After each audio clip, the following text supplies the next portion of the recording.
Hello বন্ধুরা, তোমাদের জন্য নিয়ে চলে এসেছি নতুন ফুল গাছের চারা। তো এখানে কি কি ফুল গাছ আছে তোমরা অবশ্যই কমেন্ট বক্সে জানাবে। তো আজকে আমি এই ফুল গাছগুলো কী করে লাগাতে হয় সেগুলো তোমাদেরকে দেখাবো। তো লাগানোর জন্য প্রথমে মাটি লাগবে একটু, আর গোবর সার নিয়ে আমি একটু ভালো করে মাটিগুলোকে মিক্সড করে নিয়েছিলাম। তো ভালো করে মাটিগুলোকে একটু হাত দিয়ে উর্বর করে নেব, তারপরে এক এক করে ফুল গাছগুলো লাগিয়ে দেবো। তো দেখতেই পাচ্ছ আমি আগের থেকে কিছু ফুল গাছ লাগিয়ে রেখেছিলাম। তো পাটকাঠি দিয়ে আমি কিছু ফুল গাছ এমন সুন্দরভাবে ব্যারিকেড করে রেখেছি, কুকুর আর বিড়াল যেন গাছগুলোকে ভেঙে না দেয়। তোমরা দেখতেই পাচ্ছ বন্ধুরা কত সুন্দর করে আমি গাছগুলোকে লাগাচ্ছি।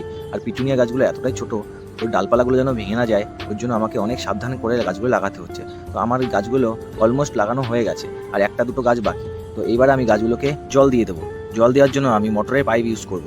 মোটর চালিয়ে জল দিতে আমার ভীষণ মজা লাগে। তো দেখতেই পাচ্ছ আমি জলটা কি সুন্দর করে এখন দিচ্ছি। তো আমার এই জলটা দিতে ভীষণ ভালো লাগে, আর নিজের গায়েও একটু জল লাগছিল।